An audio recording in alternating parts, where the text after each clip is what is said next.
انقلاب پھر یہ بھی ہے کہ ایسے لوگوں کو دعوت کے ذریعے، تبلیغ کے ذریعے، پھر تزکیے کے ذریعے، پھر تنظیم کے ذریعے سے بیعت کے بندھن میں باندھ کر ایک طاقت بناؤ، طاقت بنا کر باطل سے ٹکراؤ۔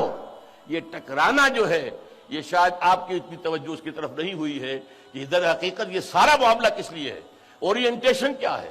ایک ہے تبلیغ تبلیغ تبلیغ تبلیغ کرتے چلے جائیے، پہنچ جائیے امریکہ تک، پہنچ جائیے جاپان تک، لیکن کسی ایک گاؤں میں بھی آپ اس نظام کو قائم نہ کر سکیں۔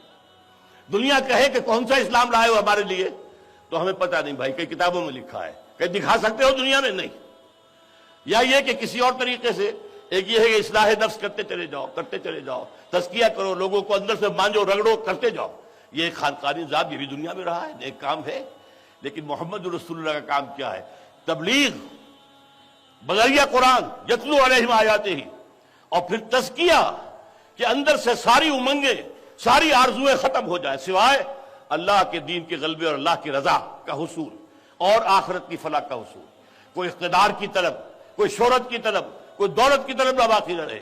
اور پھر یہ ہے کہ ان لوگوں کو جوڑو، جمع کرو، طاقت بناؤ۔ اس لیے یہ جان لیجئے، نظام کبھی وعد و نصیحت سے نہیں بدلا، کبھی نہیں بدلا۔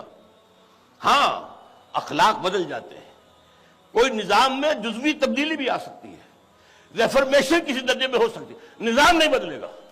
کیا بادشاہت کا نظام فرینچ ریولوشن کے بغیر دنیا سے ختم ہو سکتا تھا؟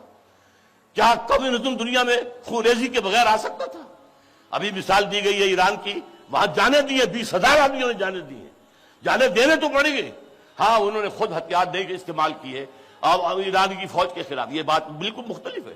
جانے تو دینی پڑی ہیں، نہ تعلیم و تدریس سے، نہ تبلیغ سے، نہ تزکیے سے، محض ان سے کام نہیں ہوگا جب تک کہ یہ سارے کام اقبال نے جو ہے 2 شعر میں جمع کر دیے۔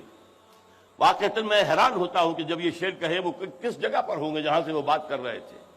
گفتند جہان ماں آیا بتویں سازد، اے اقبال، ہم نے تمہیں جس دنیا میں بھیجا ہے تمہیں پسند آئی؟ گفتم کے نمی سازد۔ میں نے کہا نہیں، اچھی نہیں ہے، یا ظلم ہے۔ یہاں جو ہے خواجاز خونے رگے مزدور سازد لال ناب، یہاں کا سرمایہ دار جو ہے مزدور کے رگوں کے خون سے اپنی شراب کشید کر کے پی رہا ہے۔ یہ مجھے کیسے پسند آئے دنیا؟ اور از جفائے دہ خدایاں کشت دہقانہ خراب، اور یہ زمینداروں اور جاگیرداروں کے ظلم و جور سے دہقان کی جو ہے کھیتی ویران ہو گئی ہے۔ تو اس لیے مجھے انقلاب انقلاب ہے انقلاب۔ تو کہا کہ مجھے پسند نہیں آیا، فرمایا گفتند کے برہم زن، توڑ دو، پھر اس کو ختم کر دو۔ اب کیسے ختم کر دیں؟ با نشہ درویشی درساز و دمادم زن، یہ درویشی ہے، دعوت دینی ہے، کسی کو کسی راستے پہ بلانا ہے، اس پر دوست تو نہیں جما سکتے۔ بعض کہو گے تو نصیحت دل سے نکلی ہوئی بات ہوگی، اس کی خیر خواہی کی بنیاد پر ہوگی، وہ بات کہو گے، وہ گالی دے جائے گا، چپ رہو گے۔ بدھ مت کے بھکشو بننا پڑتا ہے۔ 12 برس مکے کے اندر کیا تھا کہ چاہے تمہارے ٹکڑے اڑا دیے جائیں، تم ہاتھ نہیں اٹھا سکتے۔ چاہے دہتے ہوئے انگاروں پر لٹا دیا گیا خباب بن الارت کو، انہیں اجازت نہیں تھی، ورنہ ایک آدمی سمجھے کہ مجھے تو زندہ بھون رہے، کباب بنانے لگے ہیں، اگر اجازت ہو تو 2-4 کو مار کر تو مرتا نا انسان، ایسے تو نہیں مرتا، لیکن نہیں تھی، اجازت نہیں تھی۔ پیسو ریزسٹنس، اسبرو یا آل یاسر فإن موعدکم الجنہ۔ بدترین ٹارچر کر رہا ہے ابو جہل حضرت سمیہ کو اور حضرت یاسر کو رضی اللہ تعالیٰ عنہما، لیکن حضور پاس سے گزرتے ہوئے کیا کہتے ہیں؟ اسبرو یا آل یاسر فإن موعدکم الجنہ، اے یاسر کے گھر والوں صبر کرو۔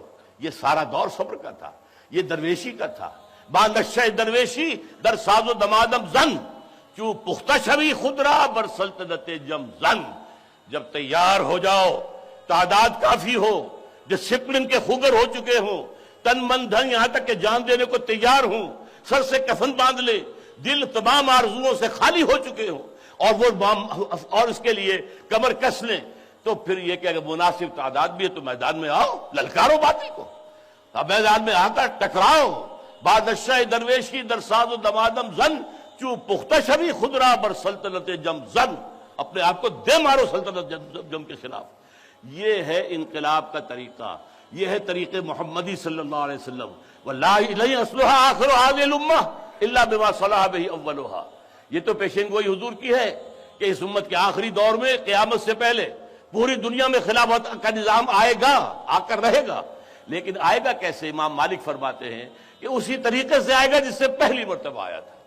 یہ میں نے بات کی ہے میکرو شریعت کی، دین کو نافذ کرنے کی۔ آسان کام نہیں ہے۔ آپ معلوم ہے جاگیرداری یہاں ختم ہو سکتی ہے اس انقلاب کے بغیر، سودی نظام ختم ہو سکتا ہے جب تک سوسائٹی بحیثیت مجموعی جو ہے اوورہال نہ ہو جائے، جب تک کہ اخلاقی سطح لوگوں کی بلند نہ ہو جائے، جب تک کہ بحیثیت مجموعی جو ہے وہ غیر سودی جو ہے معیشت کے لیے زمین تیار نہ ہو جائے، اور جب تک کہ ایک ایسی قیادت نہ آ جائے انقلاب کے ذریعے سے کہ جو یقین رکھتی ہو اس بات پر کہ ہمیں یہ کام کرنا ہے، ہر حال میں کرنا ہے، ہر کے بعد آباد۔ البتہ اس سے نیچے مائکرو شریعت کا معاملہ ہے، شریعت کے احکام کی تنفیذ۔ یہ جو اس کو میں نے کہا شریعت جزوی، جس کے بارے میں فرمایا گیا لِكُلٍّ جَعَلْنَا مِنْكُمْ شِرْعَةً وَمِنْهَاجًا، دین ایک رہا ہے، شرع لکم من الدین وہ ایک ہے، شرعیتیں مختلف رہی ہیں۔ ان کی تنفیذ کے لیے میں آپ کے سامنے عرض کروں گا کہ ہمارے ہاں خلافت راشدہ کے بعد 1000 برس تک شریعت تو نافذ رہی ہے نا، میکرو شریعت وہ نہیں رہی۔ اب بادشاہ جو ہے وہ آ گئی، جس کی لاٹھی اس کی بھینس، جس کے پاس طاقت ہے وہی حکومت میں آ گیا۔ کچھ کوششیں ہوئی، جدوجہد ہوئی، حضرت حسین نے کی، عبداللہ ابن زبیر نے کی رضی اللہ تعالیٰ عنہ۔ اس کے علاوہ یہ ہے بعد میں بھی حضرت زید، حضرت حسین کا پہلے بات ڈال دیا میں نے، پھر حضرت زید ہے، پھر یہ کہ نفس زکیہ ہے وغیرہ وغیرہ۔ معلوم ہوا نہیں اب یہ چھت تو رہے گی، یہ اب نہیں ہٹ سکتی، اس لیے اس کے نیچے نیچے کم سے کم یہ کہ قاضی موجود ہیں، فیصلے تو شریعت کے مطابق ہو رہے ہیں، مفتی حضرات ہیں، جمعے کا نظام ہے تو حکومت کا ہے۔ کوئی شخص جو ہے اپنے طور پر جامع مسجد بنا کر خطیب بن کر کھڑا نہیں ہو سکتا، بلکہ یہ ہے کہ یہ سارا معاملہ حکومت کے تابع ہوگا۔ یہ نظام تو چلا ہے نا، کم سے کم 1000 برس چلا ہے، کہیں کم ہوگا کہیں زیادہ ہوگا۔